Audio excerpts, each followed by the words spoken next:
when we look around the society, people are encouraging, especially women, to reveal it all. They're encouraging women to show it off. We are not show-offs. Our bodies are not meant to be sold or displayed for others. We have an understanding of our body and our dress that is derived from our understanding of God Himself and what He wants from us. It's not hard to dress in a way that you think that we know that God will be pleased with. It's not hard to wear the hijab.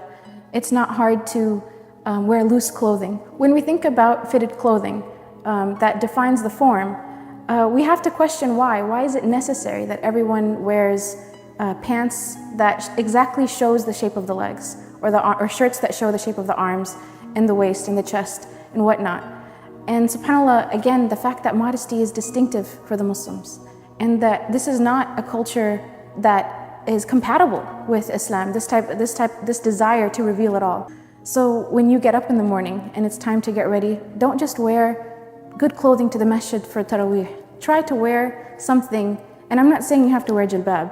I'm not saying you have to wear clothing from the Middle East. Wear clothing that's from America, from the stores here in America, but just try to fulfill those conditions of being loose such that it doesn't reveal your actual form.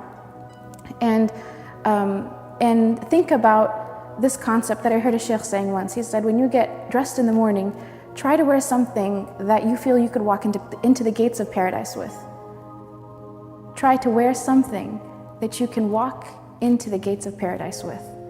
And external modesty itself is something that can only truly be derived from internal modesty.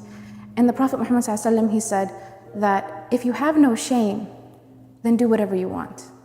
And I think this is a really important thing for us to reflect on, that if we have no shame, we can easily do anything that Allah subhanahu wa ta'ala is displeased with. But there's a story that affected me. And when we're thinking about modesty, it's also important that we're humble about it, that we're not judgmental about it. There was a story of some young Muslims who were actually caught in a conference in a hotel room. And they were denying everything, and finally someone brought a Quran to them and said, swear in the Quran that what you were doing was appropriate. And up until that point, people who had witnessed the situation said, we just thought they were the worst people because look at what they're up to. And they're lying, and everyone knows they're lying.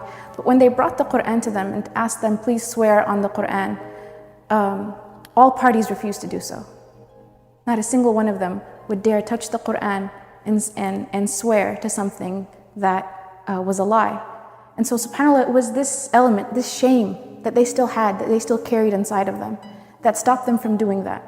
And at that point, the people dealing with them realized, no, everyone makes mistakes, but there's still good in these people. So even if you're someone who makes mistakes all the time, as all humans do, realize there's still good inside of you. If you can look inside and realize that you do have some shame in front of God, that you wouldn't ever put your hand on the Quran and swear to a lie, for example. That's something to grow on. Take a moment to reflect on this sense of shame and growing a sense of shame in front of God. When you're leaving the house, try to feel that shame, that you want to be humble in front of Him, that you don't want to displease Him, that you want to dress in a way that He would love you to dress, that you would carry yourself in that way, and that ultimately your self-esteem, your body image, whatever it is, it derives from your relationship with Him and no one else. And again, try to do it in developing your relationship with Him through modesty.